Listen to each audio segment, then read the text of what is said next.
right, welcome everybody to the Invest with Pete live webinar. All right, so how's everyone doing? How are you feeling in the market right now?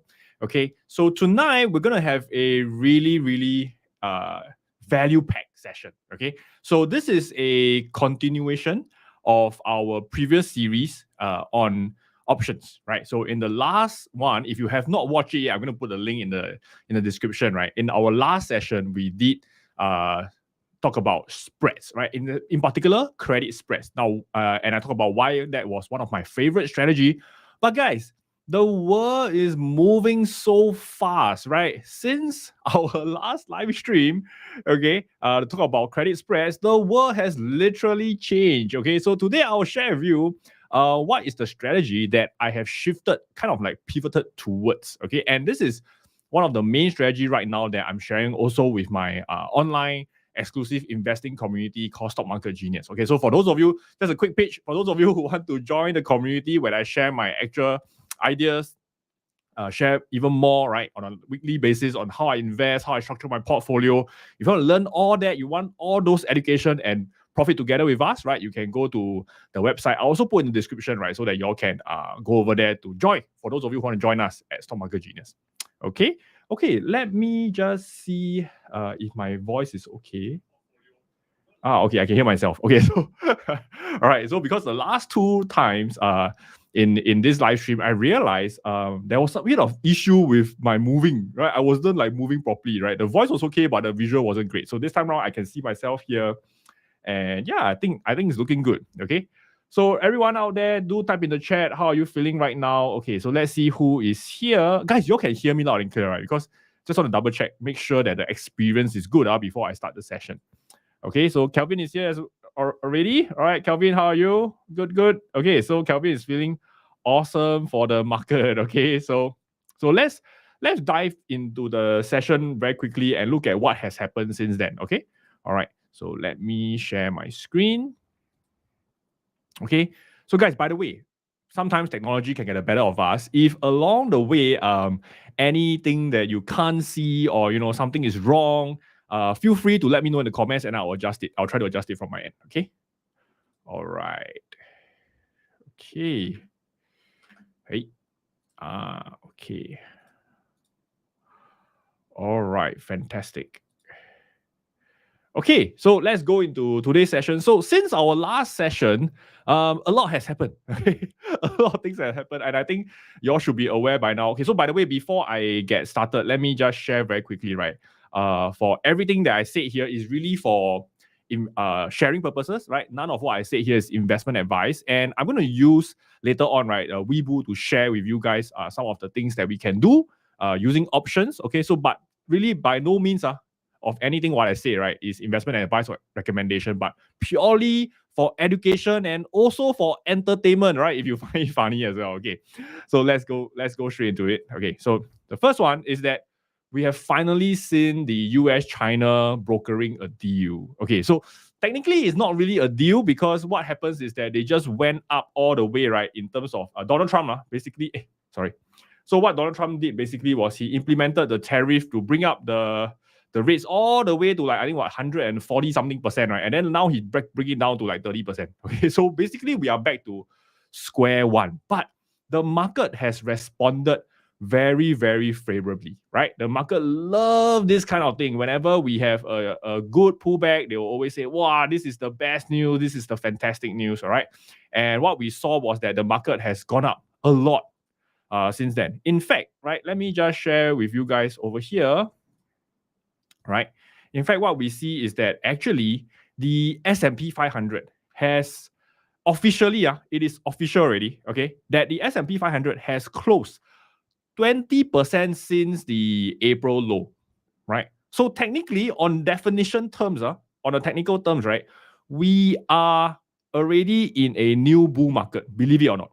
Okay, right, and I can tell you right now, whenever I say this thing, right, there will be a lot of people lambasting me on the internet, right? They will say, Pete, you're crazy. How can we be in the bull market? Everything is so uncertain. Okay, now in case you're wondering how much is that 20%, right? We are actually up 1,000 points in just 1 month. Okay, So remember we had the 2nd April issue and then we had a crash, right? So now we are back up, right?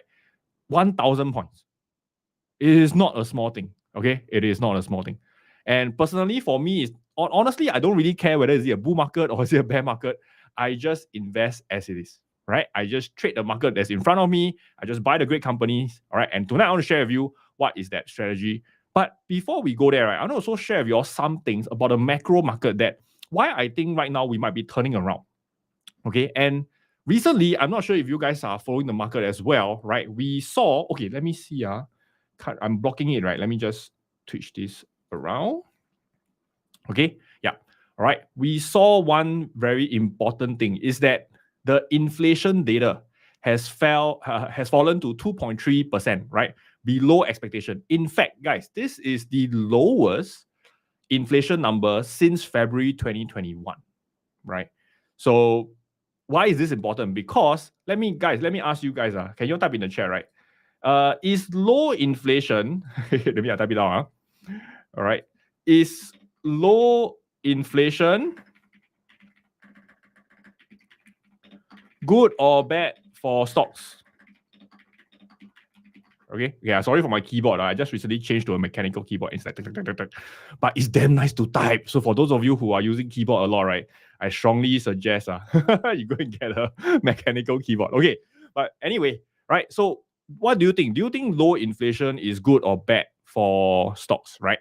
And let me just ask you to think through this very clearly, right? When there's an inflation issue right now, who is the most concerned with inflation? Who is the most concerned with inflation, right? It is not me and you, right? It is not the normal retailer, but it's actually the Federal Reserve, right? And especially the man of the century or the man of the decade, Jerome Powell, right? So what is the Federal Reserve mandate over here? So for those of you who are not aware, right, Federal Reserve has two mandates. One is to have maximum employment, right? So they want a lot of people get a job, max employment, okay? The second one is they want to make sure that prices don't go up so fast, right? So they want to keep the prices or in fact inflation at just 2%, okay?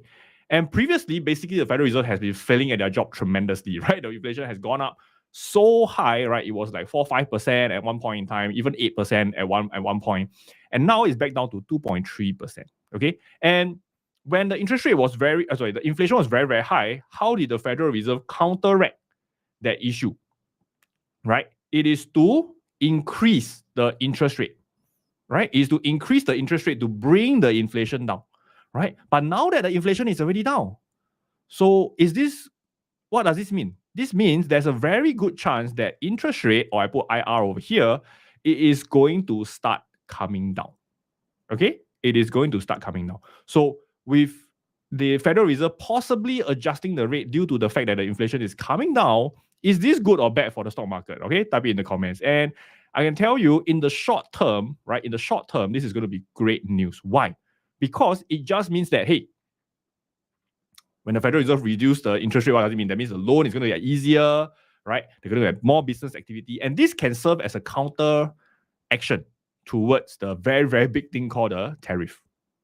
Okay? So really, it's not just that the tariff has come down, but even with the inflation number coming down, this can serve as a good news. But however, there is always a but, right?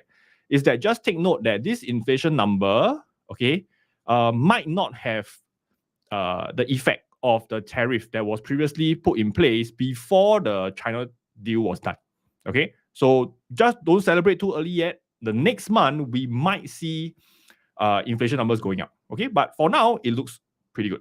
Okay, it looks pretty good for now.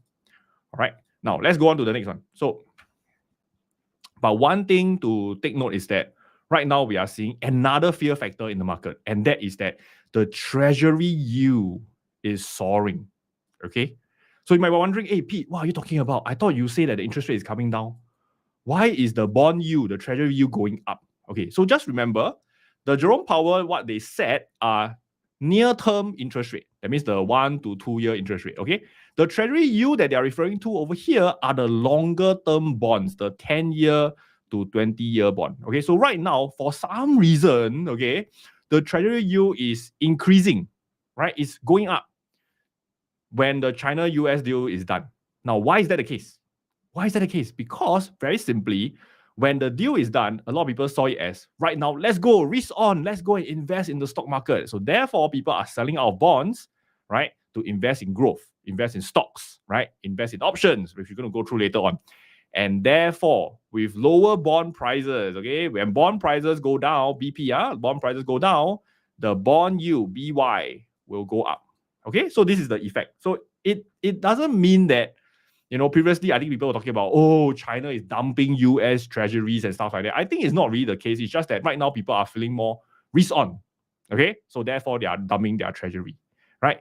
In fact, if you look over here, this is the 10-year treasury yield, and what they're referring to is ever since the April, right, situation, right, the yield has been increasing and increasing, and that gives them the worry.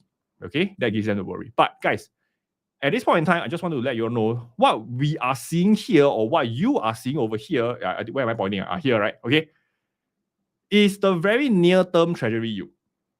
Very, very near term. And for investors, I want all of you to understand and to learn how you can be a better investor just by zooming out of the market. Okay, so I'm going to zoom out for the 10-year treasury yield, and I want you to judge for yourself, right?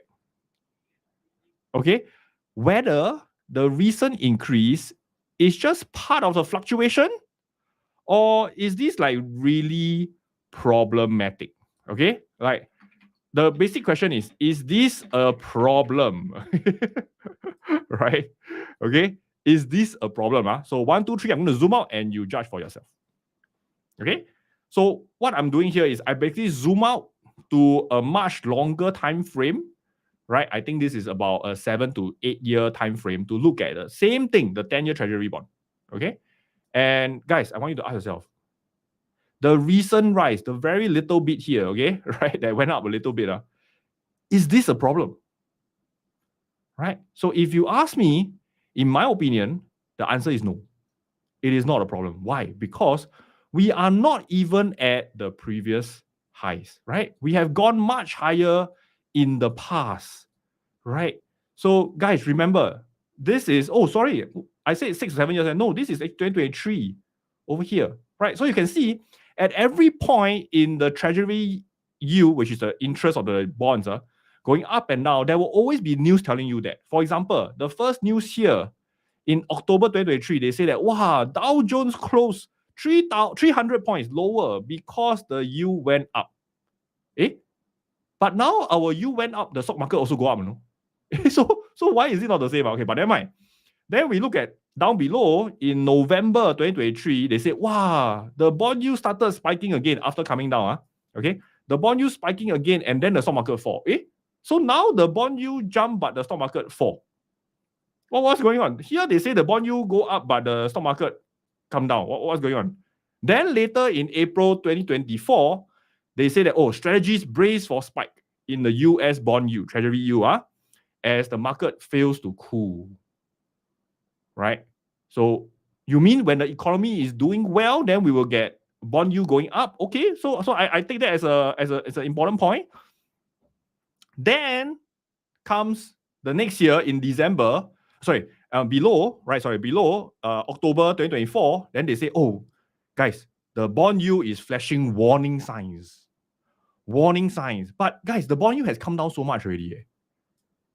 Then now they say got warning signs. So what's going on? Right, I'm going to speed this up. And in 2024, December, then they say, the market has inflation risk, therefore the yield is going up, right? And then early this year, they say that, the treasury yield is increasing. But actually, the Fed started cutting rates, but it's increasing. So, guys, what's going on here? What are we seeing? What's going on? Okay? I can tell you, to be very, very honest, nobody knows what's going on. Nobody knows. Including you, including me, including all the newspaper strategists, article journalists that are talking rubbish over here, right? The thing is that the 10-year treasury yield or the treasury bonds will have a lot of influence factor, right? Sometimes people will say, the market is doing well, so the treasury yield is going up. But sometimes people say the market is doing badly, so therefore the treasury yield is going up. So which is which? right? And if you cannot have a clear understanding, what I would suggest for all of you to do, and just like what I am doing, is to ignore the whole shenanigans here and not listen to it, right? I can tell you a lot of people on the internet, right, keep telling you, oh, the treasury bond doing this, therefore is very bad. The treasury bond doing that, therefore is very good. Honestly, if they are so smart about it, I would like to see them go and bet against the bond market and maybe they'll make a lot of money. But they are clearly not doing that, right? So really, we don't know much about the bond market. And I would suggest for everyone to not speculate so much about the bond market. But what you can do is to focus on a few things, is to understand that in the long term, no matter what you do, very likely, okay, the bond yield is going to rise, okay, right? Believe it or not, let's go through this. So initially, when people tell me that Trump is going to raise the tariff, wow, bond yield is going to rise. Why? Because they say inflation is going to be here, okay? But later on, Donald Trump decided, to cut some tariff. He cut with the UK, cut with China right now. He even cut with India, right? And I believe he's cut something with Saudi Arabia recently, right? Then they say, no, PVP. The yield is going to rise also because, right? I think like one of you said here, right, that, it is going to rise. Why? Because the bond, I have a sound problem, really. Can I just double check? No, the sound sounds okay, right? Okay, right. But good, thanks for the feedback. Thanks for feedback, Sansaka. I think maybe you need to adjust your volume here. Okay. But what Kenneth say here is very true. Kenneth say here, Pete, bond demand drops as equity goes up. Correct, right? So that causes the yield to increase, right? So even when Donald Trump cuts the tariff, bond yield go up. Okay. Right. So how about, guys, what if we don't do anything? We just don't do anything. Okay, Donald Trump said don't do anything. I can tell you, yield will still go up. Why? Because when Donald Trump doesn't do anything, the Federal Reserve will say, and like what they said last week, we are going to continue to monitor the market and we will not cut rates so soon. And therefore, bond yield goes up, right? Because when people say that, Federal Reserve not cutting rates, maybe this is a good news. Okay, right? So what's the main message here, right? Is that I honestly don't think bonds is a very good instrument for investors in general because in the long term, right, to me, point number one is the most important. Why bonds needs to create more and more yield is because the inflation is going to be upon us, right? I don't know if you agree with me. Let me know if you have other ideas, right? But I can tell you, regardless of what Donald Trump does, and regardless of who is the bloody president, okay, right, regardless, inflation will continue. Why? Because they are going to continue to print money. They will not stop printing money. They will keep on adding more debt or more liquidity into the market. So over here, the key thing is I want all of you to focus on this, right? And over here, I think James Clear said it very well. He said, focus is the art of knowing what to ignore. It is not knowing what to focus on all the time. It is also understanding, what are noises out there that I need to ignore? And I can tell you, this whole obsession about bond yield, and I've seen so many videos, so many newspaper articles, journalists talking about it. It is clearly nuts. Okay? It is clearly nuts. I just want to show you one thing that I think most of us can benefit from a lot. It's just by looking at the S&P 500 market, right? So when the market crashed so tremendously over a short period of time, okay, right? So the market fell from here all the way down to here, okay? 21% in a matter of 1 month. Your reaction as an investor, what should it be? Guys, what should be your reaction? Your reaction, yes, of course, there'll be a bit of fear, a bit of pain, but what should your reaction be? Your reaction should be, hey, Pete, I love it. Why? Because the sale is finally here, right? The sale is finally here. So if you let your fear prevent you from the sale, then that's where the tragic is. Okay? So this is something that I've been telling my Stock Market Genius community, right? Throughout the whole period, I've been kind of holding their hands and telling them, guys, just ignore the news, ignore the news, ignore the news. Focus on what matters. And what matters is this. If you just look out, right? And if I just bring it to a weekly chart, right? You just look out. Overall, yes, the market will always have fluctuation. In fact, every time you fluctuate down, your job is to start investing. Why? Because you can see that the uptrend is always much longer and much higher, right? So the overall trend is still on to the top right-hand corner. Your job as an investor is when there is a sale, your job is to take advantage of the sale and not to listen to all those noises, because there will be noises, right? In fact, they always say that this thing called the fear in the market, right? When it's dropping, they'll say people will say, wow, Pete, it's going to drop some more, it's going to drop some more. But it comes to a point when it is so low already, people, when they see the price go up, what would they say? They'll say, hey, Pete, wow, this is a bad boo-boo trap, right? This is a dead cat bounce. And the cat keep jumping and jumping and jumping, you know, right? And how much has the cat jumped already? The cat has jumped from the bottom all the way to today, 22%. Okay? So guys, even if you didn't capture it at the bottom, you capture it somewhere in the middle, you will have made 10%. Right? And in the SMG community, I think for myself, my trading portfolio went up by 45, okay, because I was using some options. And some of my community members sent me, they got like 24, 19, right? And that's the important thing. It is to seize the opportunity when the prices are low and not to give in to fear. Okay? So the front end of this today's session, right, I want to give you guys this jab of confidence that, okay, now the market is trying to come out, right? And you know what's the next message I hear? They'll say, P, I missed the boat already, right? Wow, it has gone up so much already. How can I invest? And I just want you all to, once again, just like the treasury bond yield, to zoom out whenever you have doubts and ask yourself, every time, whenever we have a big dip, has the dip ever just go up to the previous high and stop there? Or it has always overcome the previous high? Even for the 2022, you know, it was a very painful period for me personally, right? Because it fell down for 9 months. But has it ever failed to go up even more? It has never failed. Never. Okay? Some years you may have to wait a bit longer. Like this one, we waited for like close to half a year. But sometimes during the COVID period, it went up as soon as 2 months, 3 months. Okay? And right now, I don't have time to show you all the details, but I just want to share with you very quickly. If you just look at the shape of it falling, right? Okay? This is the COVID. Oh, sorry. My pen is over here. This is the COVID period. And this is today. And I can tell you the pattern of it, the technical chart of it, looks eerily similar. Okay? Very eerily similar. So if history is anything, it tells us that, of course, not everything repeats the same, but it will rhyme.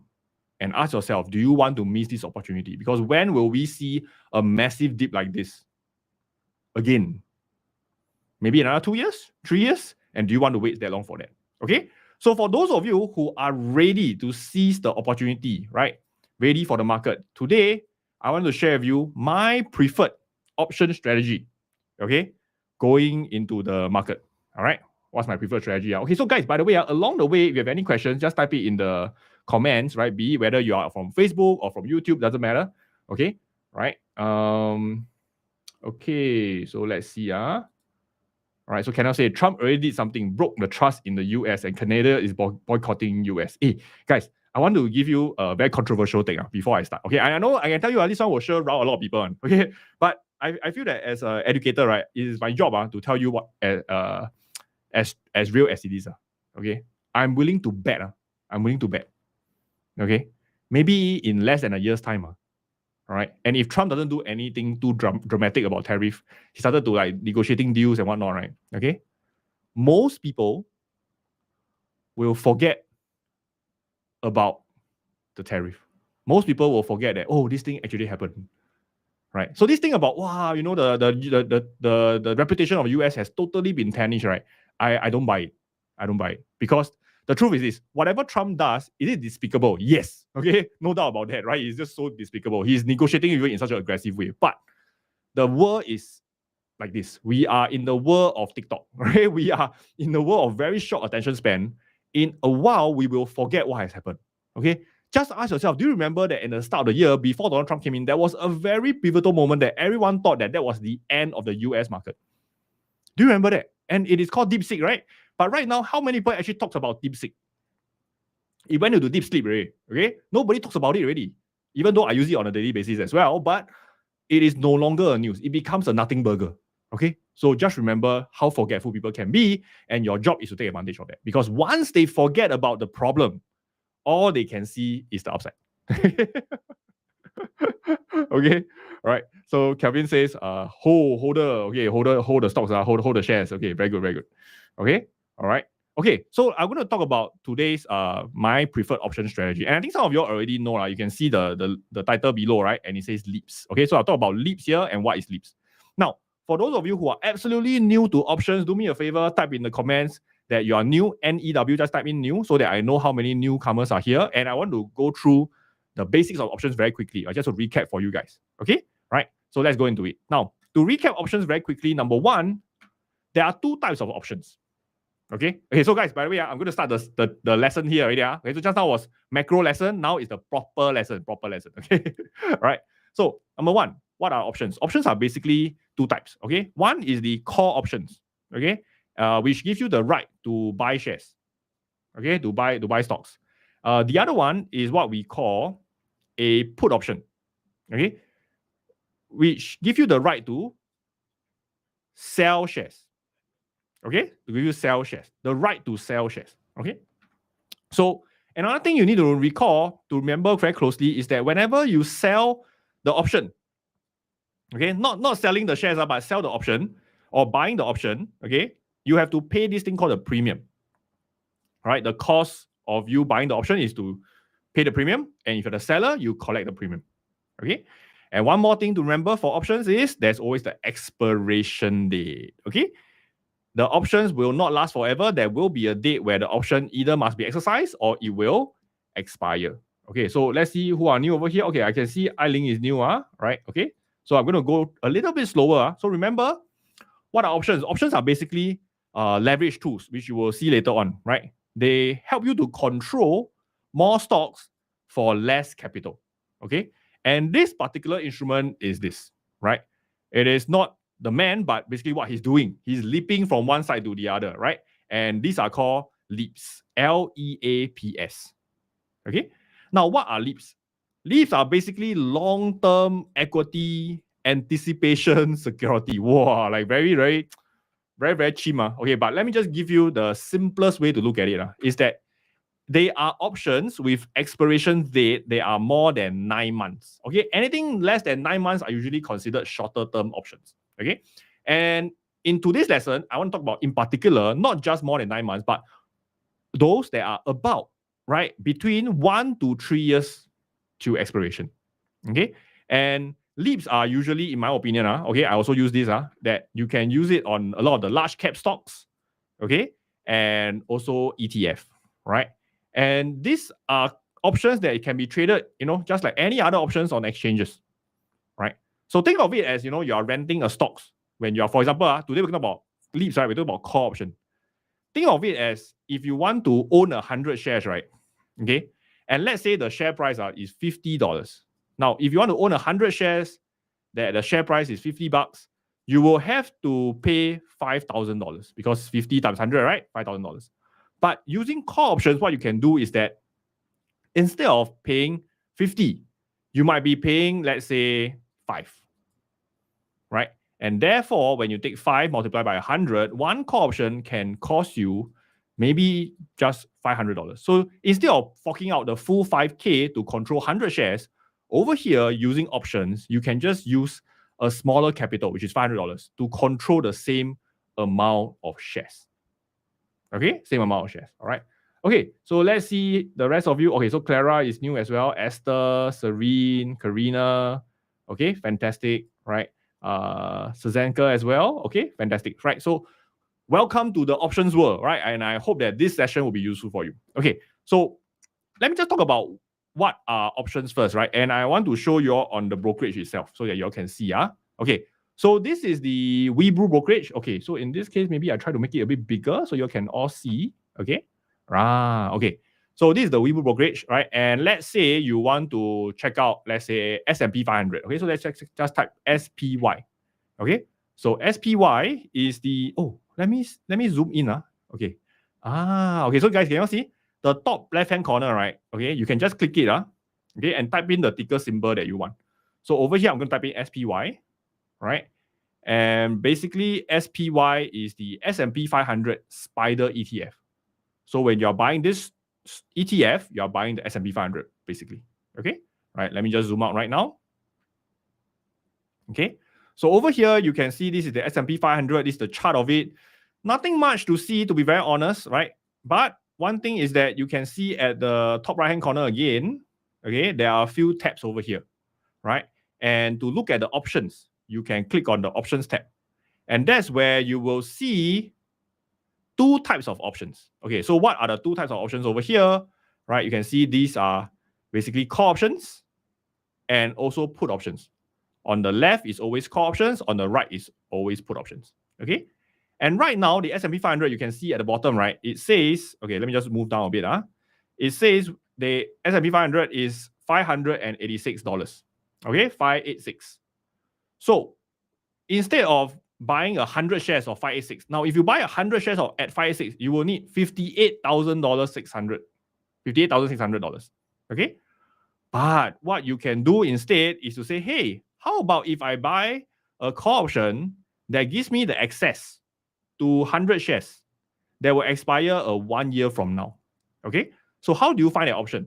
Right, so on the platform, the Webull platform, you look in the center, it says strike price at the top right hand corner, at the center top. Okay, it says strike price, and you just scroll down and you can see it says 0D, 1D, 4D. Now 4D is not lottery. Okay, so what are all these? These are actually expiration dates, right? It's telling you this option in this line will expire in 1 day, 4 days, 5 days, so on and so forth. Okay, and today we're going to talk about LEAPS, right? So we're going to scroll down all the way until we see something that is above or just about 365 days. So over here, you can see there's one that is 399. Okay, and you can click on it. Immediately, you can see, okay, let me zoom out a bit. Immediately, 399, you can see at the bottom, right? You can see the call options. Okay, so can you see? Now, if I were to buy a call option now at 585, that means it gives me the right to purchase shares at $585. I will need to pay about $56. So 56, I will only need $5,600. Versus if I were to buy 100 shares, I will need $58,000. So in effect, the power here is that you can use 1/10 of the capital, or in fact less than 1/10 of capital, to control that 100 shares. Okay, so this is exactly what a call option does for you. All right. Okay, so let me go back to the slide there.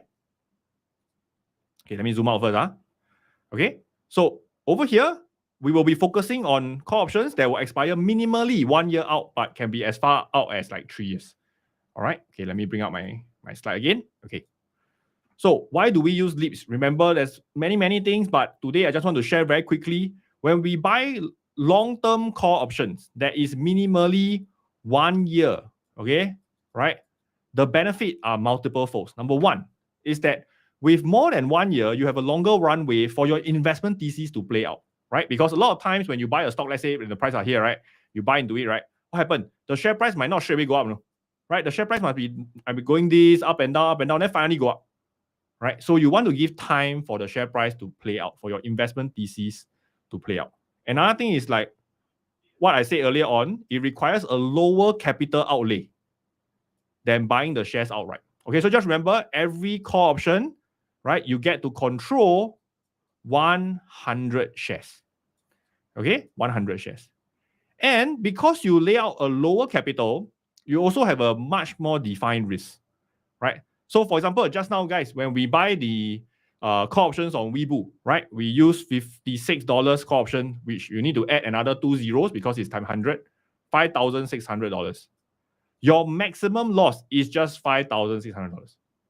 Even if the S&P 500, Donald Trump tomorrow decide to go nuclear, okay, and the whole US kaboom disappear, okay, S&P 500 goes to zero, right? Your maximum loss is just 5,600. Instead of, let's say, if you buy 100 shares of S&P and the US goes to kaput, you will lose $58,000, right? So just remember, the way I like to use LEAPS, right, long-term call option, is to know that where is my max loss, and usually is a lot lesser than buying shares. Okay, but because options is a leverage tool, I will get amplified returns if the stock price move in the correct direction. Okay, all right. So what is it useful for? It is actually useful for long-term bullish outlooks.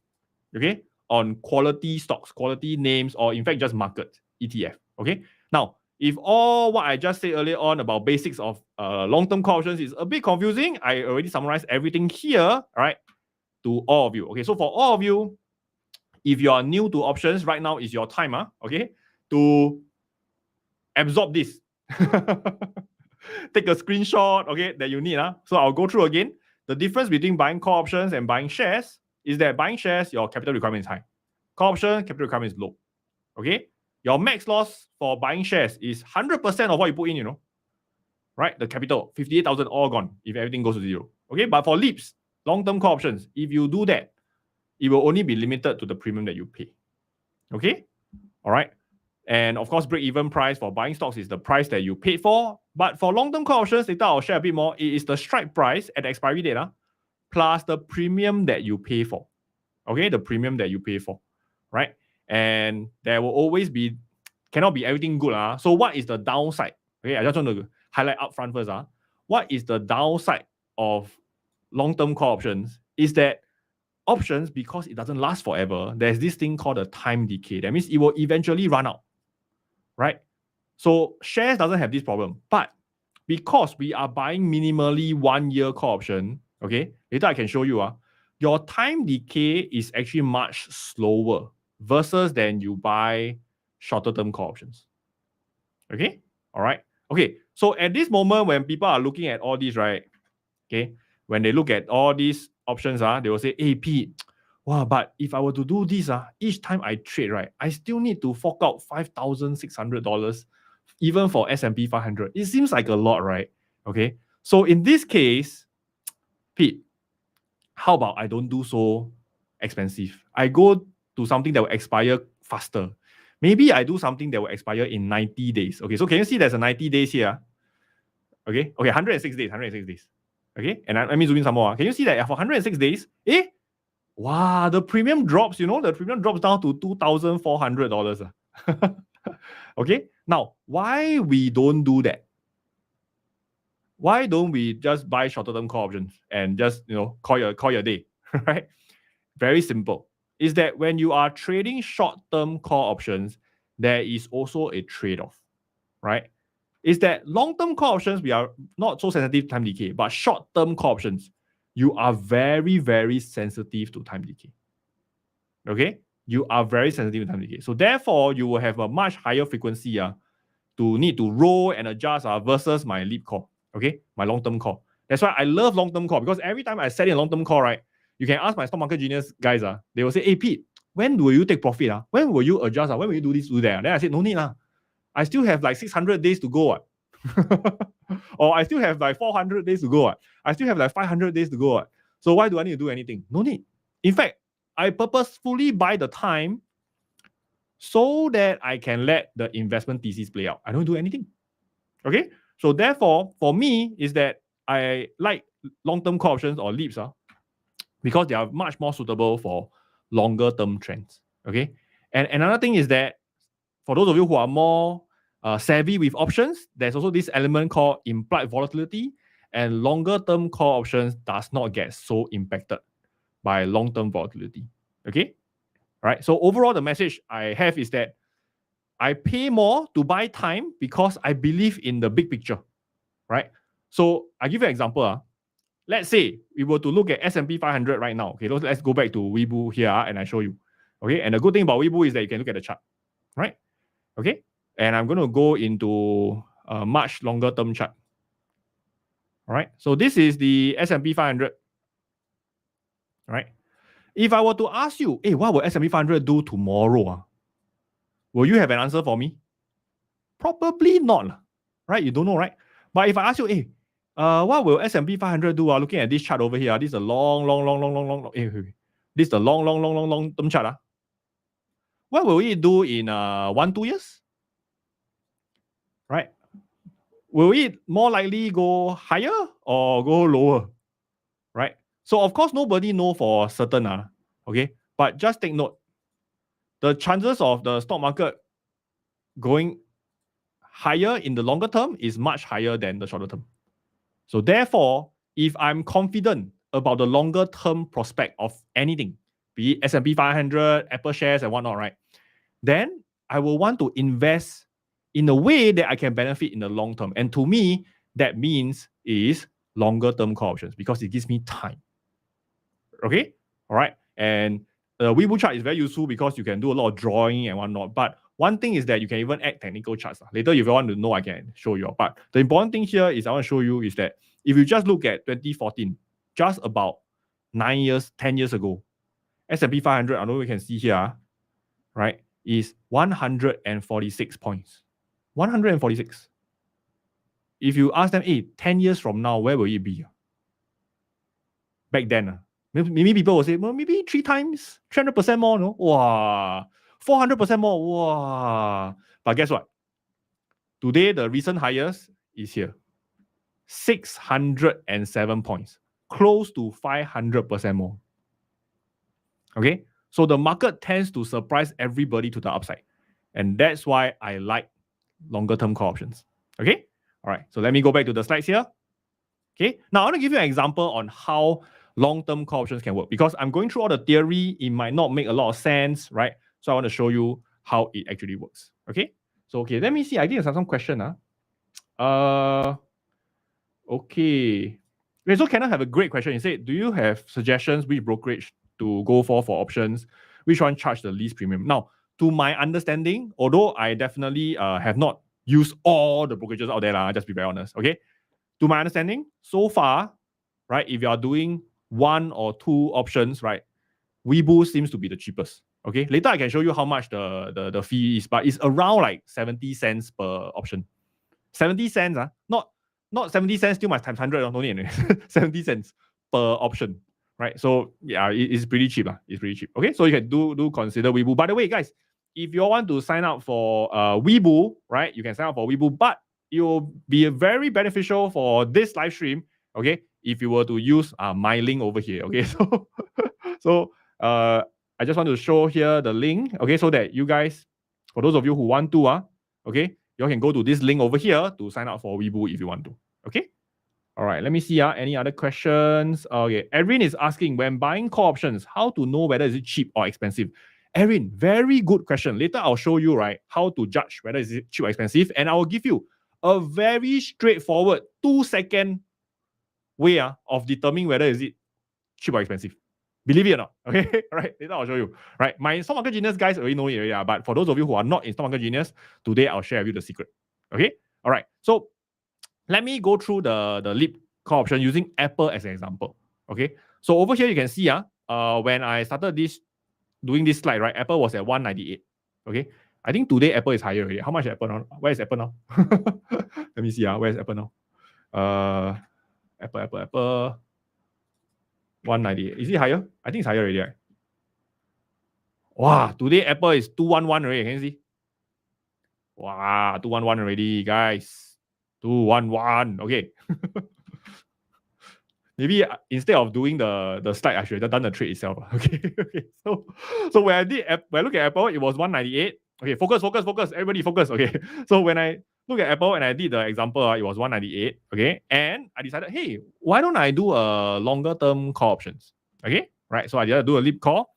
And Apple was 198. I decided, hey, why don't I buy a 1-year LEAP call? Okay. So I look at something that was around 365 days. Right, and I chose the 200 strike because it's 198, so roughly 200. Okay, and I paid $24.60 for it over here. Right, so you can see $24.60. Right, so this is an example. Instead of me buying 100 shares where I need to pay 20K, I only paid $2,460 because I need to times 100. Okay. Now, so how will this work out? Right, now before you all look at the profit and loss, I want to share with you when you are buying LEAP call options, there's a few things that I want you guys to check. Okay. So over here, you can actually use the Weibo app to check this very easily. Right. So it's under this thing called the option statistics. Right. And what do I want to usually check for myself is that, firstly, I want to see that the volume is very healthy. Okay. Now, how do I know that the volume of options is healthy, right? Is that this thing should be at least in the range of like 200-300K and above. Okay? Basically, you need to ask yourself, if I'm buying a few call options, let's say I'm buying 10, will I significantly impact the pool or not? Okay? Right? So if there's only like 100K shares, 100K options, oh, I buy 10, it seems like I'm quite a big shark inside already. But over here, there's like 857K. Enough liquidity. Okay. And why is this important? Because I want the price of the call options, the premium that I'm paying, to be as competitive as possible. Right? So in order to be competitive, I want to know that there's a lot of sellers. Okay. So that's number one. Number two is this thing called, so number one is to check for healthy volume. Okay, healthy volume. Now, number two, I want to look for this thing called the call to put ratio, or in some other environment, they call it put to call ratio. Basically, I want to see that, hey, when I'm buying call options, I also want to see that, hey, actually, there are also more call options transaction happening. All right. So over here, you can see for Apple, during the time when I'm preparing these slides, the call option volume is 205. Okay. Maybe I can zoom in. Yeah, can. Okay. 205. Whereas the put option, right, at the ask and above, right, is about 100K. In fact, that is also true for the bid price, right? So that means there is close to 80% or even 100% more call options than put options.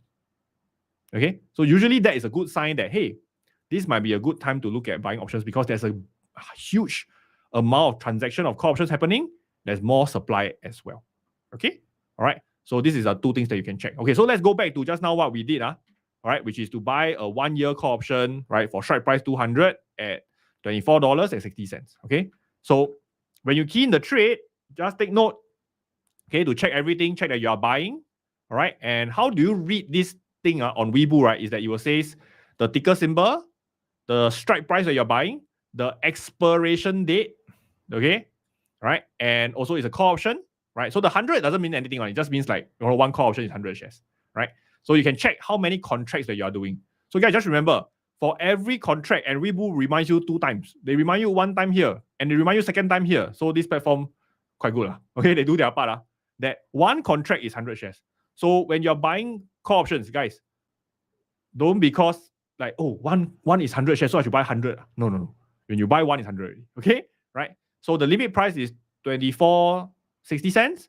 So therefore, the amount I need to pay is $2,460 because you need to add 2 zeros. Okay. So how much is the fee? The fee is basically the last 2 digits, which is 0.68.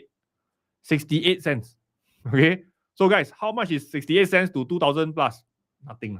Okay. And that's why I think right now Webull is one of the cheapest, if not the cheapest. Okay. But if you know anything better, let me know. But so far, I think in my context, Webull is the cheapest because the rest has slightly higher. All right.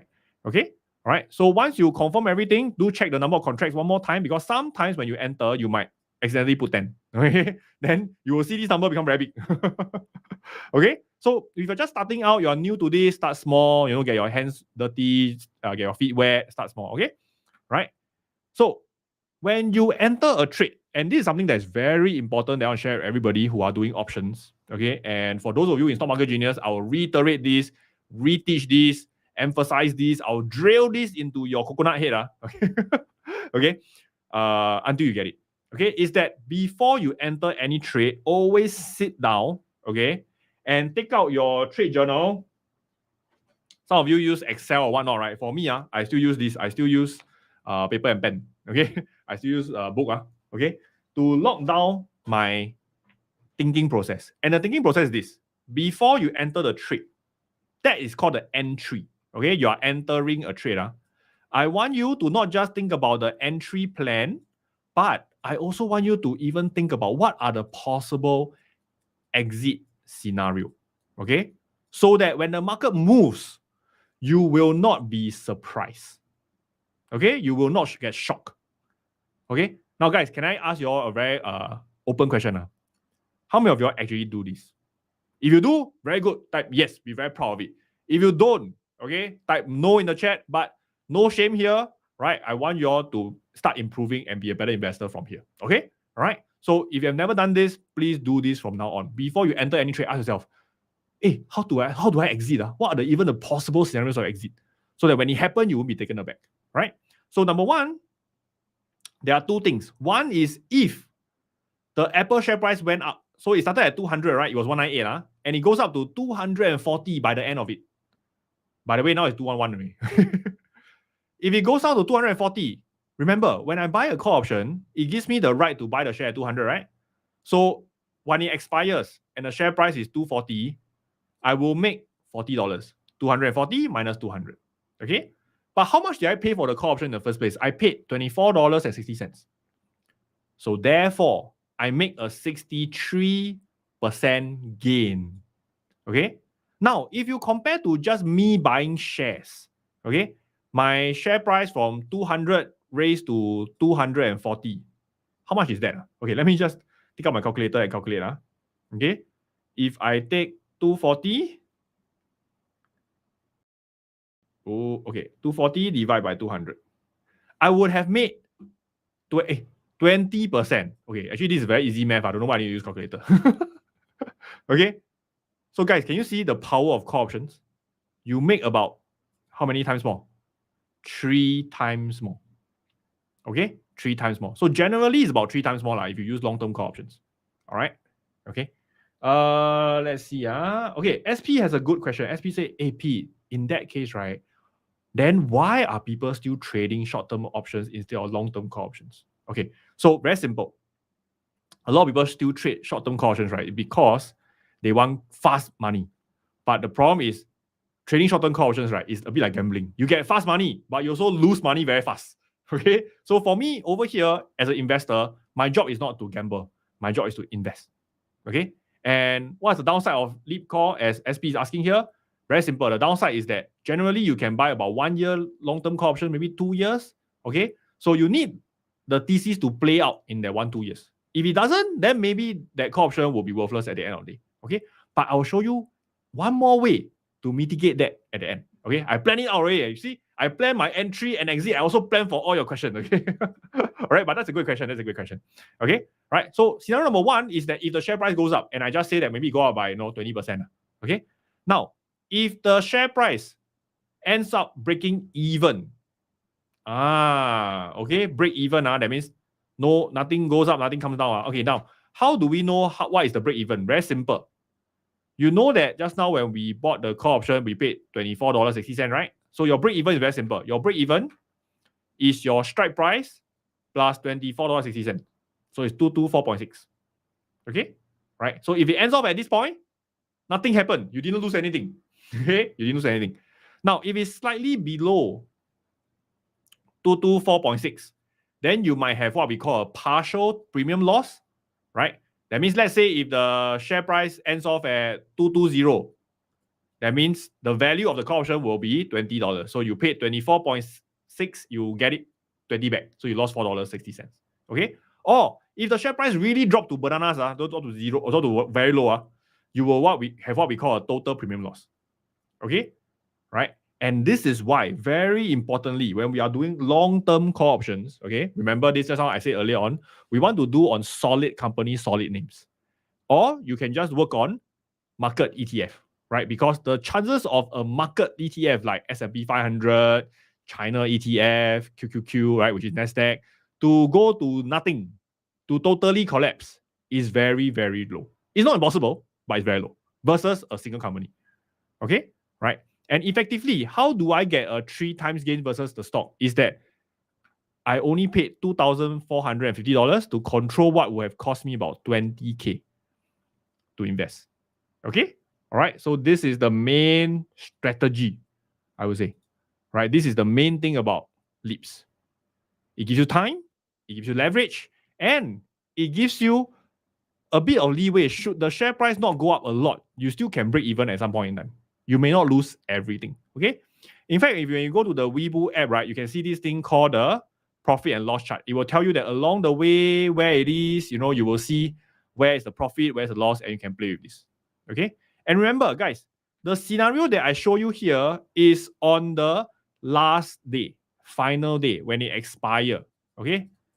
But guys, can I close the trade before it expires? Can I do that?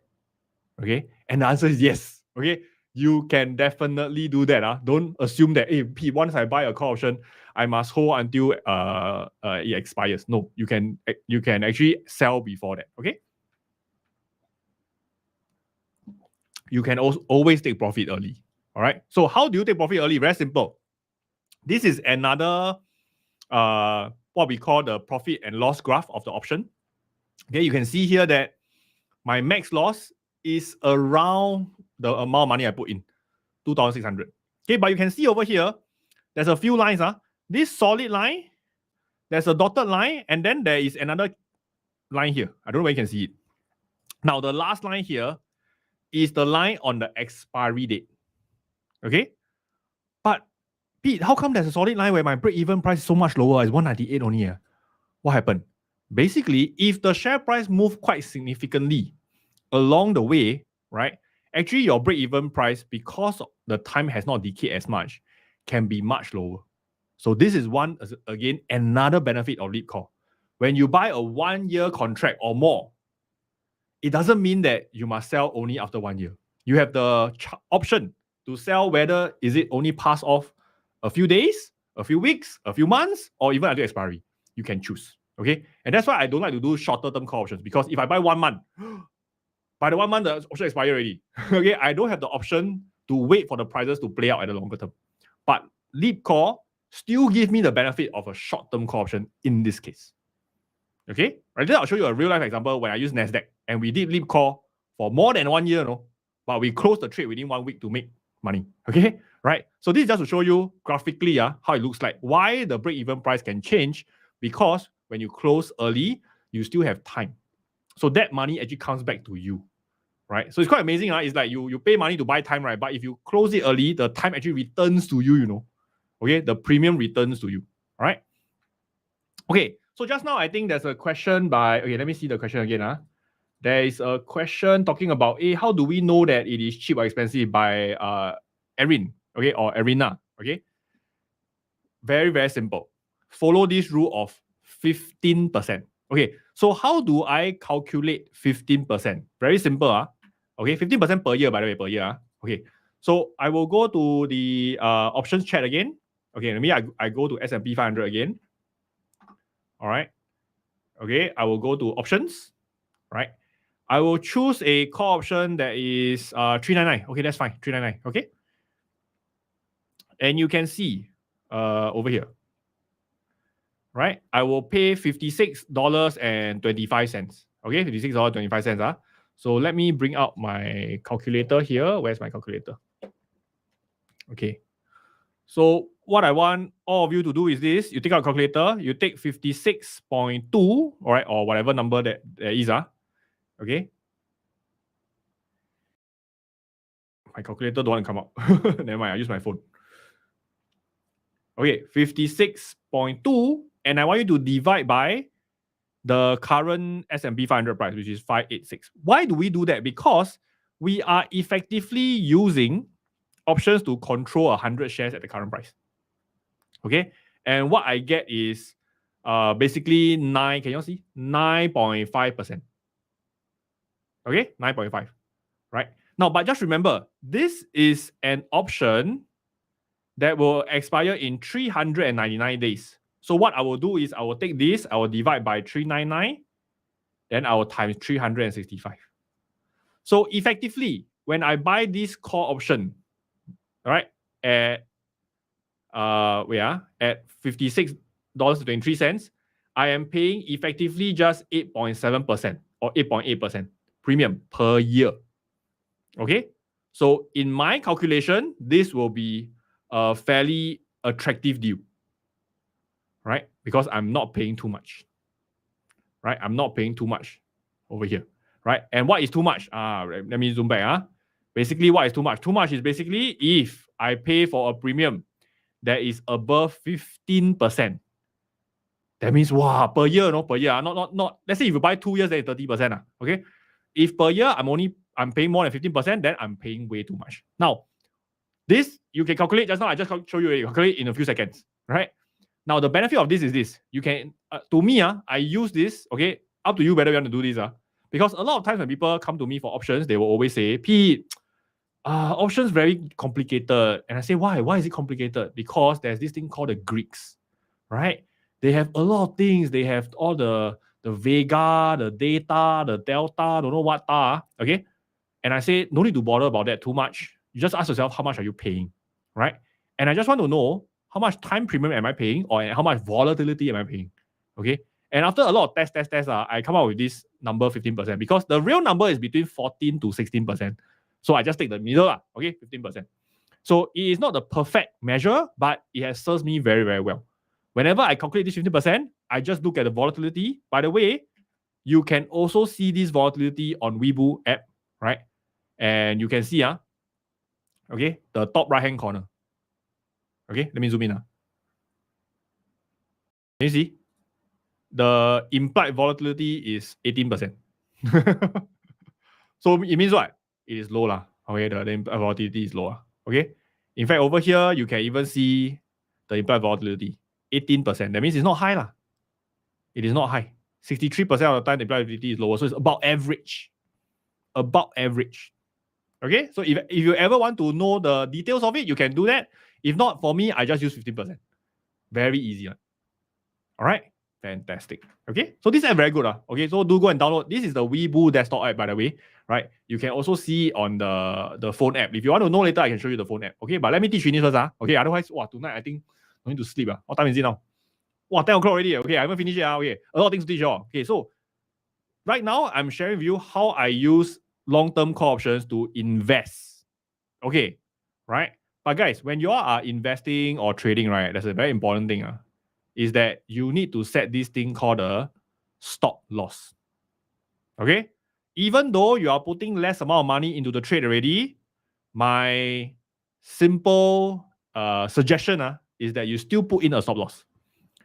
Right? Why? Because in the event Donald Trump do something shenanigans again, the market may have another pullback back to the bottom. I'll be very happy with it because I will buy some more shares, I will put in more funds, but you also want to protect your current positions, isn't it? Okay? So if you are trading, what you can do is you can set a stop loss. Okay? And where do you set a stop loss? Okay, using example, Apple as an example. Let's say the share price is 198 just when I did it, okay? Right? I will set the stop loss at the most recent candle that is lower. So you can see, this was the candle, first one. Okay, let me zoom in a bit.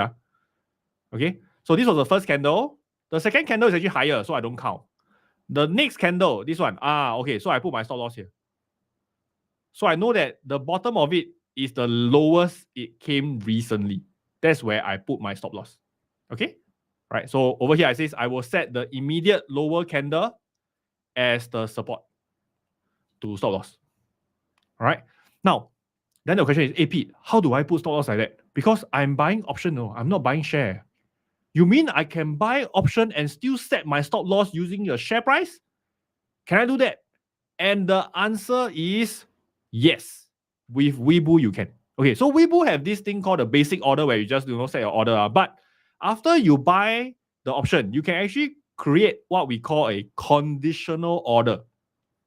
And this is very important. This helps you to set the rule. That means I set it as if the last done price of Apple is 190 or less. Okay, you read over here, 190 or less, right? Okay, I will then sell away this position.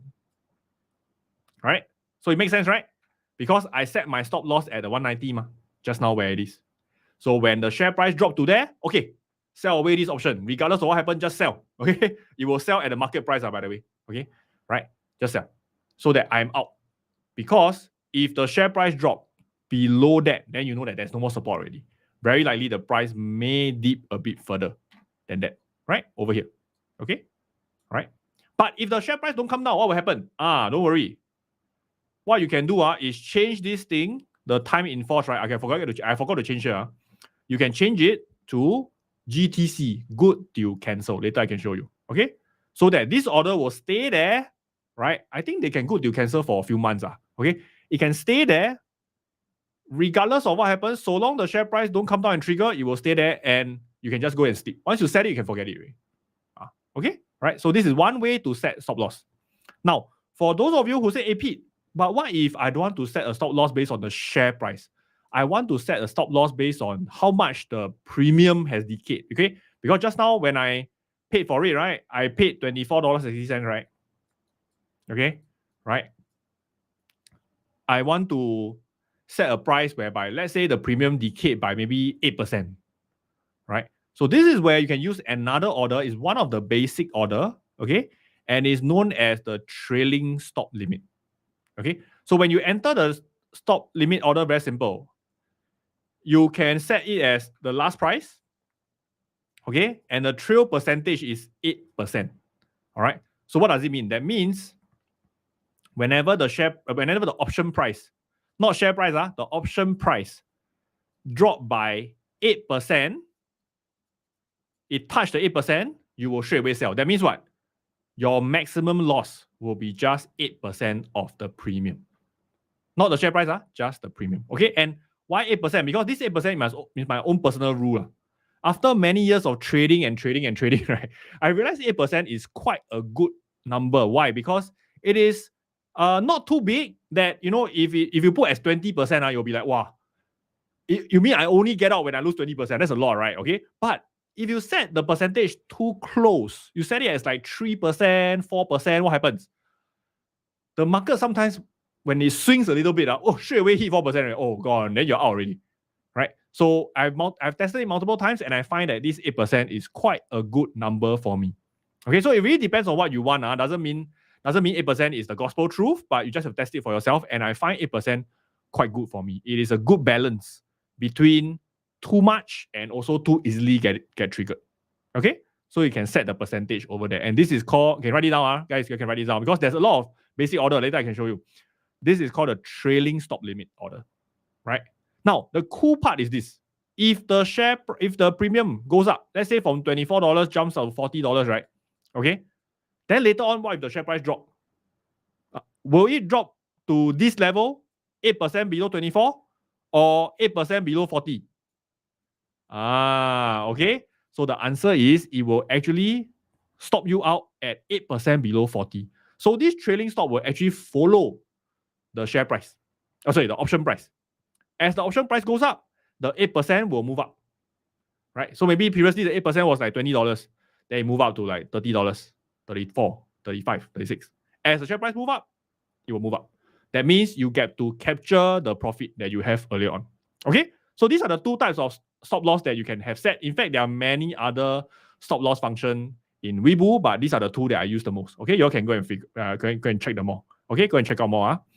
Okay, next one. Okay, so exit plan, very simple. AP, what if all my stop loss never get triggered, nothing happened? Then after I enter already, right? When do I exit? Okay, very simple. If nothing happened along the way, what I will do is once I entered a longer term call options, okay, and it hits 90 days to 180 days, this bracket, okay, what I will do is I will just close the position first. Totally close, just close it out.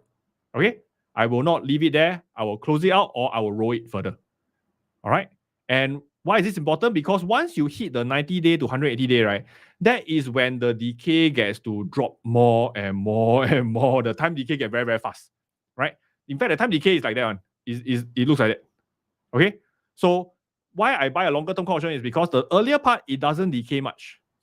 But at the 90 day to 180 day, wow, the decay is a lot. Okay, so this part, it accelerates in decay very rapidly, the time decay. So I don't want that, right? So once it hit about 90 days to 180 days left, I will just opt to close it. If I like it, then I will buy another call option. Okay, all right. So here, if you buy a call option at 626 days, and then it decay, hit 180 days, I will just close it regardless whether I'm in profit or loss. If I'm in profit, great, I take the profit. If I'm in a loss, I will close first, then I'll ask myself, okay, is this firstly still a good company? Secondly, is it a good time for me to enter another call option? Because usually when you enter a call option, it was already a support, right? Now that it have come down a little bit at the 180-day decay, for example, 180 day to expiry, it might mean there is another support. If it is, then I'll be happy to end our position. Okay? All right, so this is it. Okay, yeah. So this is the exit price, depending on when you want to exit. Okay? All right. Okay. WC say, is the price live? Mine seems not to be moving. Okay. So guys, if you have not been trading a lot on your brokerage, right, you might not have live prices. So, but once you start trading already, and in fact, you can also purchase live price very cheap. I think for Webull, the live price purchase is like 3.99, something like that per month. Super cheap. Okay. I would strongly encourage, if you're going to do options investing, options trading, just go and buy the live data. Okay. Very cheap, very cheap. Okay. Steven asked me, is there additional platform fee? No, there isn't. So right now, the beauty, right, of Webull, okay, let me I go and see their website. Okay, so y'all can use, let me see. Where's the link? Okay, the link is here. Okay, so y'all go to here lah. Okay, webull.com.sg/k/invest-with-Pete. Okay, use my link. I'll get a bit of things. You get it for free lah. Okay. Okay, so over here you can see the powerful thing is that right now they have eliminated the platform fee, so it's free for you. Yeah. Okay. But I can tell you, this one may not last forever. So it says value until further notice. Okay, so I don't know when they will take it away. Okay, but for now, if it's there, just make full use of it. Okay, no shame in that one. Okay. Okay, all right. Okay, so what's the other question? Let me see. What are the questions you all have? What will happen if never close when expire in profit? Okay, very simple. If on the last day you never close it, and let's say I just want to use the Apple example, right? Your call option is $200, $200 strike price. Okay, the final day the Apple share price is 240, right? It will just buy for you 100 shares at $200. Okay, then what you can do immediately, you just sell it at 240. You still make $40. Same, no difference. Okay, right? So that's the cool part. Okay. All right. Okay, let me go to the next one. Now, this is whereby it is for those of you, your portfolio is a bit smaller, right? Each time you buy, maybe it's a few thousand, right? But I know some of you here, I have my community, some of you are quite good, well to do one. There's a lot of whales swimming in the ocean. Okay? So for those of you with your portfolio bigger, okay, this is something that I personally do, okay, and I want to share with you very openly. If it makes sense for you, you can think about it. Is that instead of buying call options at the money, what I will do is I will buy call options that is deeper in the money. Okay, what do I mean by that? Let me go back to the platform, right, and show you. Okay, so let's say I'm buying this call option. Okay, instead of buying the call options, which is right here at 585, okay, what I'll do is I'll choose something where the strike price is a lot lower. That means I am buying the right to buy shares at a much lower price. Okay, and you can see that as I go lower and lower, what happened to the premium? The premiums get higher and higher. Okay, the premiums get significantly higher. All right, so this is what I mean by deep in the money call options. Okay, and how much do I like to go deeper? Is that I like to go deeper such that the delta. Okay, so this is where I still need to bring the Greek. Okay, the delta is about 80%. So over here you can see the delta, it says 20, right? Now 20 means 100 minus 20, so 80. Right? So let me see the delta. Delta is here. Okay, sorry. I look at the wrong column. Delta is here. So this is the delta column. I cannot zoom already. Okay. Okay, the delta column is this one. Right? So you can see I like it when the delta is around 80. So maybe go a bit higher. Okay. In fact, let me show you on the slide. Sorry. Let me zoom out first. Show you on the slide. Okay. So over here, you can see this is the one example, right? And when I look at the delta over here, okay, instead of buying at the money, right, I'll buy deeper in the money at delta around 0.8. Okay. Now, why do I want to do that? Because when I buy much deeper in the money, I am reducing the volatility and also the time premium that I am paying. And these two collectively is known as the extrinsic value. Okay, right? So I am reducing that. That means whatever premium that I pay, right, is basically paying just for the strike price difference only. And this cannot be decayed away one. Right? So as time passes, your time decay will change, your volatility might change, but if it's intrinsic value price difference, that cannot be decayed away. And that is the benefit of going deep in the money call options. Okay, but the downside is what? Is that your each call option become more expensive, right? So for example, in this case, this call option, because it's 626 days, right? Okay, one call option here is like $12,000 already. Okay, so it requires a much bigger portfolio. Okay, however, if you want to try out deep in the money call options and you find that, hey, Beat, this is a bit too expensive, what you can do is this: you can reduce the time from 626 days, okay, right, to about the minimum, which is what I advocate, right, 365 days, so that you get a cheaper premium. Okay, right? So this is one way to do it. And the same thing is, if you want to exit, same, you just close it or roll it at 90 days to 180 days. Okay. In fact, recently I just did one with my SMG community, right? Stock Market Genius. We have this tracker where we track the options that we did, right? Okay. And I did two call options. One is the QQQ call options at the money. So over here you can see QQQ at the money is 470.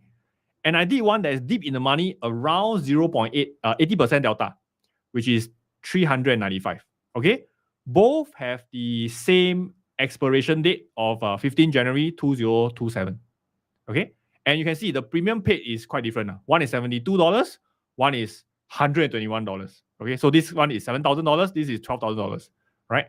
Okay, I exited both of them. Okay, so I entered, okay, let me see. I entered both of them on 29 April.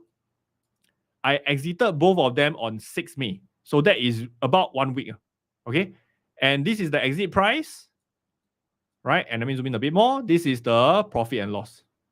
So the one that is at the money, okay, ATM, I made $9.80. The one that is out of the money, I made $12.05.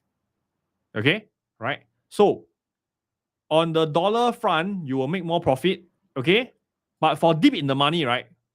Because you put in more money in the first case, right? Technically, the ROI here is slightly less, right? But should there be a time decay where it decays more, or should there be a volatility change, then I would expect the QQQ that is deep in the money to do much better. So what it means is this: when you do deep in the money, you won't really underperform the at the money guys by too much.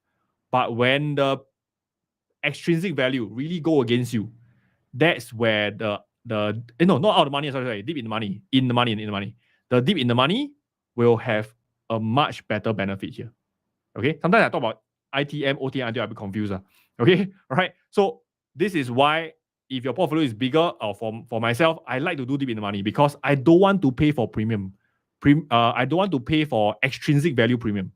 Although I'm paying more at 1-to-1, but the actual real extrinsic value is a lot lesser than I'm paying. Okay? Right. Now, let me just quickly summarize some of the risks and best practices over here.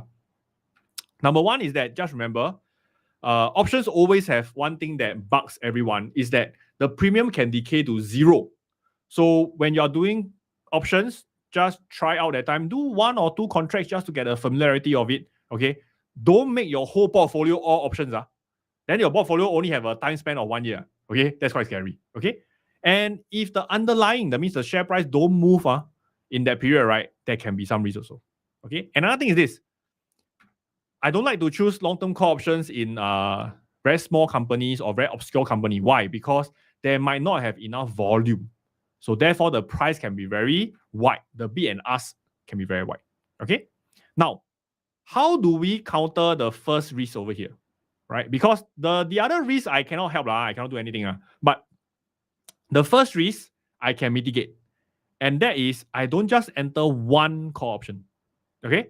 I enter multiple. And I basically do something like a dollar cost averaging, DCA, of leap call. Okay? So what do I mean by that? Okay, so let's go to I think I will use TradingView to show you easier. Okay? So what I mean by that is this. Let's say we use 2022 as an example, right?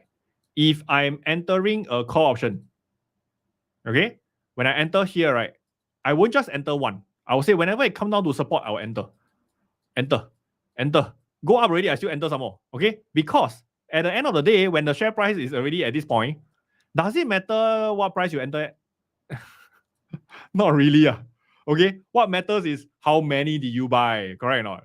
Okay? So that is the more important thing. So that is also my preferred method of dealing with call options. Because sometimes if I just buy one call option, what happens is that, if I buy the first one here, maybe 2 years is somewhere here, no? 2024, right?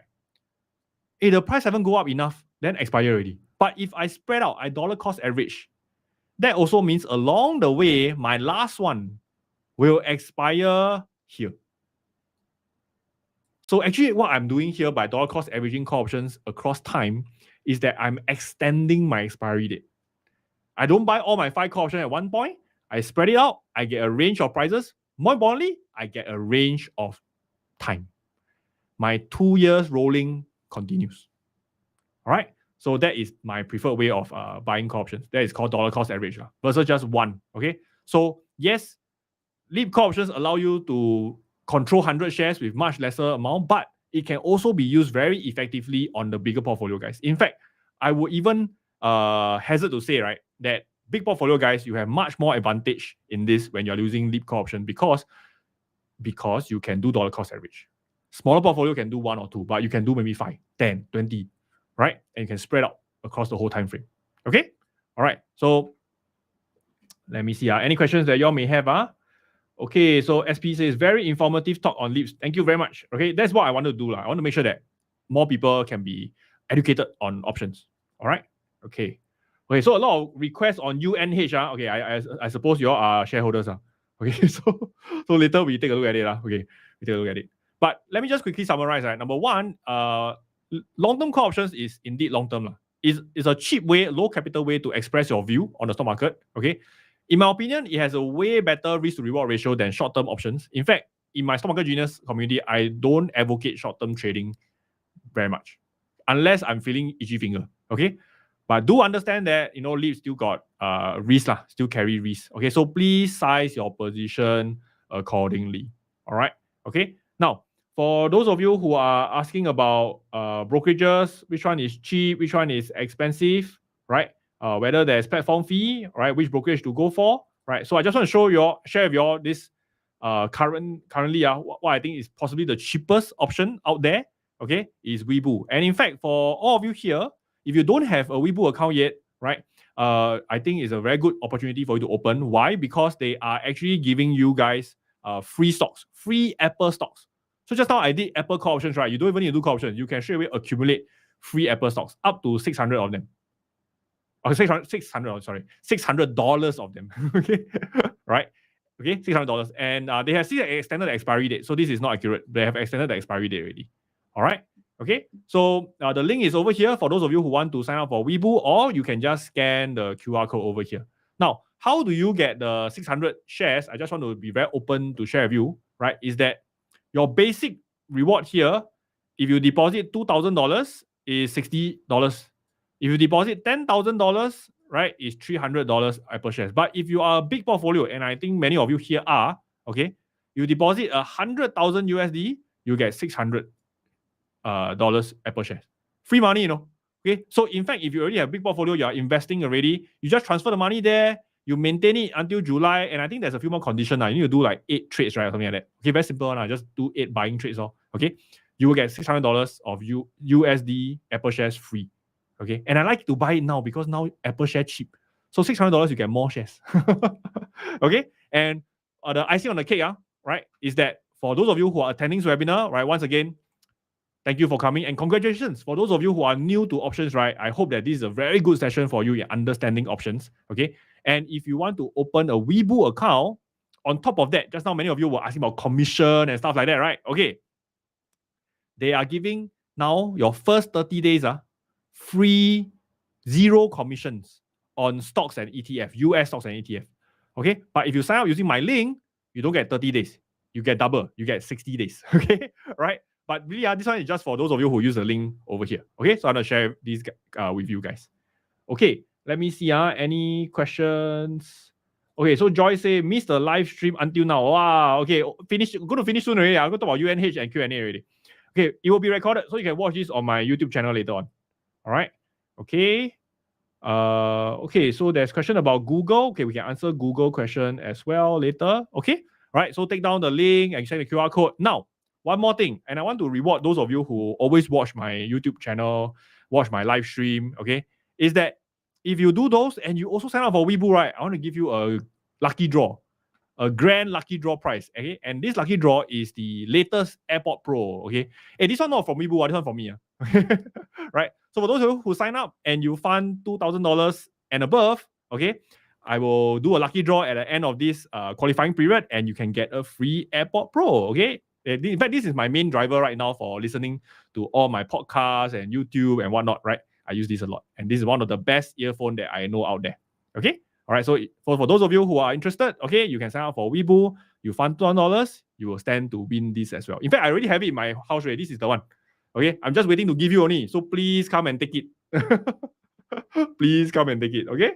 All right. Okay. So maybe we go into Q&A right now. So let me just type in the text now. Let's go into Q&A.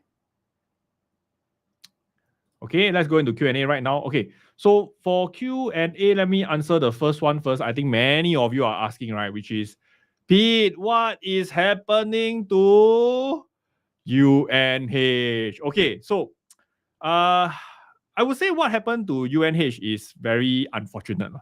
Okay, is that, after the first series where there was some CEO, I think the CEO got murdered, right? Then, there was a bit of like trouble with the company. Then there was a lot of investigation. So then recently, don't know why Wall Street Journal just issued another one talking about, their finances got some issue and things like that. And that, wow, basically just like make everything goes to nothing lah, basically. Okay. So I think the important thing here is this. Number one is that you need to ask yourself whether you understand UNH as a business. Okay.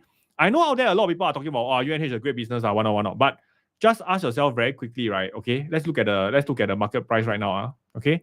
UNH is okay. Let me just make this bigger for you to see. Okay. UNH has diarrhea. Okay. They have a very big diarrhea. Okay. All the way down to 255 already. How big is this drop? Let me just do a measurement. This is a 57% drop. Okay. Right. So I think on the surface value, investor might be thinking, hey, is this an opportunity? Right? Is this a time to buy? Honestly, personally, I have no idea. Because I find insurance businesses, right, a bit too regulated already. Okay. And in fact, recently, basically Donald Trump come in and disrupt the whole thing, right? Say, I'm going to make like pharmaceutical drugs very cheap and whatnot, right? How does this affect insurance? I don't know, right? So I generally don't like businesses that is heavily regulated, and insurance, unfortunately, is one of them. Okay, and I don't know whether financially they are like super strong or super weak. Okay, so maybe let me just do a very quick analysis. Let me just say I have no skin in the game. I never invest in UNH before. I am not going to because it's not something that I understand. Okay, all right. But let's just look at the company finances. Okay. So if you look at in terms of revenue growth, seems okay. The revenues growth seems all right. Although it was higher last year in 2023, but has still going up, but slow down a little bit. Okay. Right. Net income is fine. Cash flow is okay. Let's check balance sheet. Balance sheet looks okay. Long-term debt. Long-term debt is a bit high, increasing a bit. Later we will see whether it's too high. Okay. Right. No net cash. Let's see. Cash flow. Cash flow is a bit uncertain, a bit up and down, but it's improving here. Okay. Okay, let me zoom in some more so you all can see. Short-term debt. They've been repurchasing stock. That's good. Free cash flow. Okay, it's a bit lower than expected. Let's see. Let's look at valuations. Okay, so now UNH is trading at a very, very low valuation. It's like 10 times, 10 times PE. Okay, so it really depends on how you're. For me, is I have no emotions about it because it's not a company that I understand, right? So I put this in the pile of like too difficult to understand because even when it's so cheap, right? My question is, what if what Wall Street say is true? Okay, so Wall Street is basically saying that. Okay, so you can look at the news. Okay, Wall Street is basically saying that UNH is under investigation. Let me see. Where is Wall Street, the news? Is it this one? No, this is yesterday one. Today's one is literally talking about like wow, United Health under investigation, right? So the thing is this, I don't know if Wall Street this time round they are correct or wrong, but I'm not gonna be around to find out. Okay, this news was literally out like minutes ago, right? So it's under possible investigation for Medicare fraud. Well, is it true? I don't know. But I think for the Justice Department to start investigation and that's being claimed by Wall Street, for them to do so, there might be, some reasons to that. Okay. But other than that, yes, on paper it looks very cheap, but it's not something that I can confidently put money in. No, definitely not. Okay. But if you ask me, for example, what am I quite happy to put my money in right now? For example, like Apple. Okay. Right.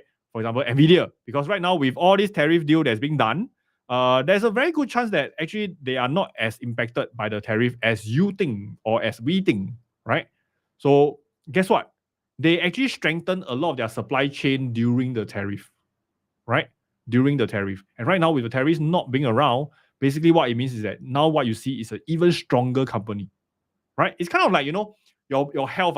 Previously you were sick, right? Okay, you were ill, and then you go and exercise, you go and eat healthily, then your body now becomes stronger, right? But now the disease is gone, wow, you're even stronger. Okay, so that's what I equate to right now. And I can tell you, companies like Apple, Nvidia, I'm very happy to put in money inside. Large sum of money, 6 digits, 7 digits, I'll be happy. I'm happy to invest, happy to sleep. But United Health, where I don't know much, insurance industry is very regulated, it's very competitive. No, I don't have much confidence in that. Okay, so just to share with you all my very, very open view, I hope that you all can take it for what it is. All right. Okay, let me go back to the slides. Okay, so once again, for those of you who wants a new AirPod Pro, this is a reward for those of you who watch my live stream. And if you sign up with Weibo and find more than $2,000, okay, you can get this. Okay, I really want to give this out. Okay, so let's see who will get it. Okay, all right. Okay, so SW says for DCA LEAPS to extend the contract expiry, does it mean DCA at a different strike price at the same expiry date? Different strike price and different expiry date. Okay, so for example, right, let's go back to S&P. Okay, right. So let's use the 2022 as an example, right? So what I'll be doing here is I'll be buying a call option at this point. So let's say, okay, maybe I draw lines easier, right? So I'll do one here at, okay, 439. Then I enter another one here at 423. Then I enter another one here at 413, right? Then I enter another one when I touch support again here. Okay, 468, Then I start another one, maybe, wow, very long, no support at all. Okay, then I touch another one here at 494, right? But the expiry date can be 1.5 year from the point that I buy. So it'll be rolling. It will not be a same expiry date. It can be a continuous one. Okay? All right? Okay, so SW, this is what I meant, right? When you are doing dollar cost averaging. So you don't think about like, oh, what expiry date? Just ask yourself, okay, if I buy at that point, I buy 1.5 year, or I buy 1 year, or I buy 2 year, where's the expiry date? That's it. Okay? That's all you need to be concerned with. You don't need to think too much about it. All right. Okay, Mr. Fong is asking, how will fraud affect the business though? I think if there's a real fraud, then I think Donald Trump will ask them to pay back. Yeah, then it depends on how big the fraud is. And after you got fraud, normally what will happen is a lot of your businesses will leave you, right? Because there's a lack of trust. Then I think that will impact the business. But once again, I'm just saying all this based on what I understand as generic business analyst. Okay, I'm not a very deep analyst into insurance industry in general, so I'm not knowing the exact details. But that's why I'm staying out of it, because even though it's very cheap, but it does look like troubling waters to me, right? It reminds me a little bit last time, when there are some fraud cases, there's a little bit of like, they always say like, if there's smoke, probably a gun is fired, right? So I'm not saying that definitely there's a fraud here, but for Wall Street Journal to come out so openly and say that something is happening, there might be some reason to it. Okay, just be very aware of that. All right. Okay, let's see. Okay, Serene say, thanks for sharing on education or options. Good vibes. Yes, good vibes. Okay, great. Okay. Wow, K Chen is already sign up, already watch. When will announce? Oh, you mean the AirPod Pro?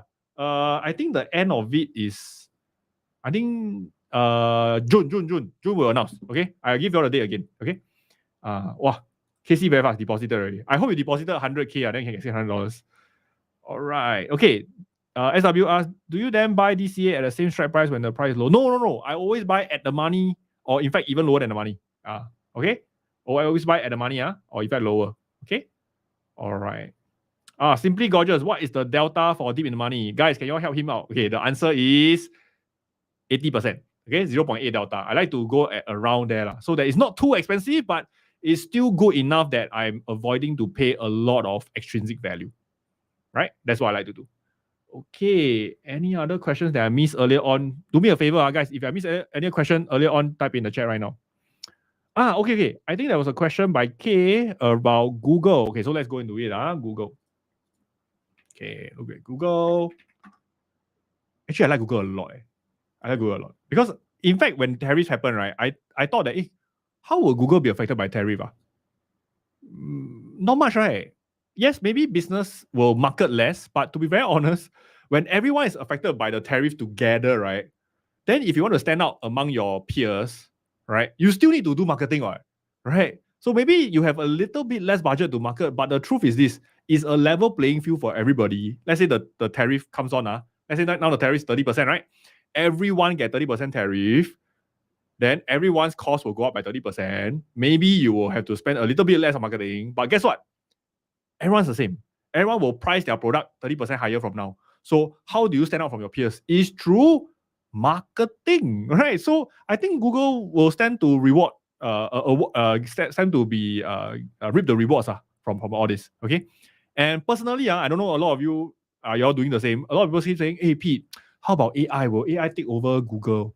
Right. So number one, Google is also at the forefront of AI, right? And number two is that actually a lot of my search these days, I still use standard Google search than the AI chat, because for me to like go and open the ChatGPT, then go and talk to the AI, then ask them, like, if I just want to search a restaurant, I just Google and search, right? I don't need to go until ChatGPT to get it, right? And sometimes ChatGPT is still a bit stupid, right? They will give you data that is maybe not accurate, or the website is wrong, right? So for simple searches that I don't need a lot of analysis, a lot of like critical writing and whatnot. If I write essay, I'll go to ChatGPT. But for simple searches, I still go to Google. Okay. And Google right now, you can see on a technical front, it looks really, really good. Right? Very nice uptrend here. The TA looks good.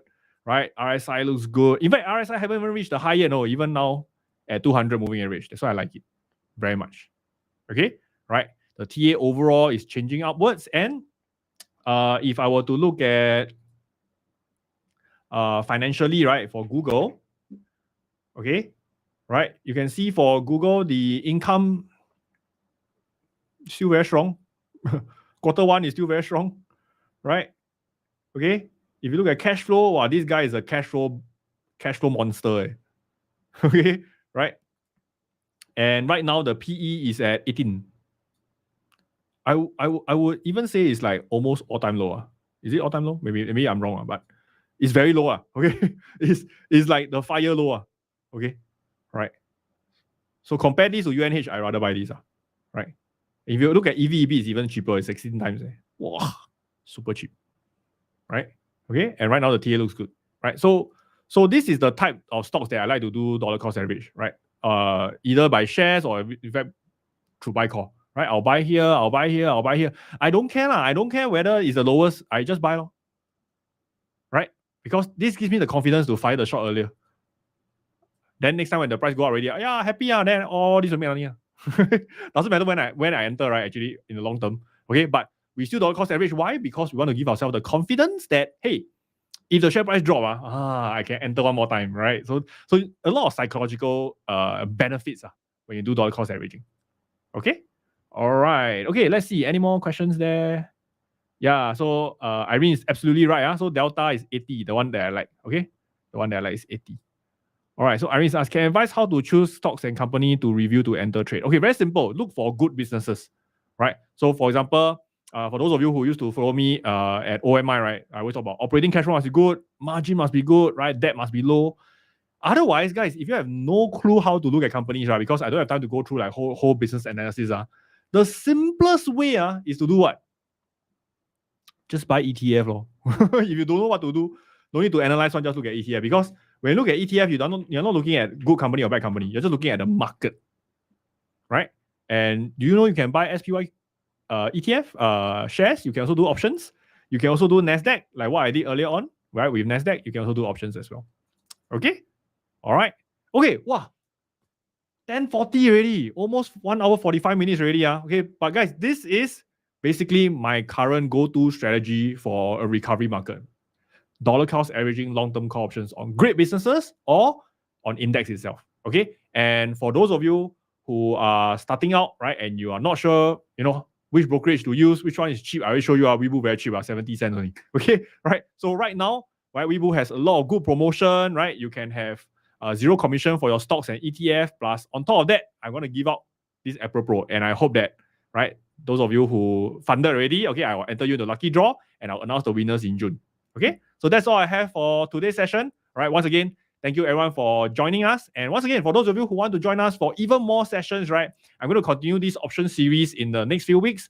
And for those of you who want to have more intimate access, right, to discuss about investing and look at what am I investing exactly, right, for access to, like, for example, the Stock Market Genius tracker, right, I actually have a community, right, called Stock Market Genius. You can find more information in the description itself also. Okay. All right, that's all I have for this one, and I'll see y'all at next week. Bye-bye.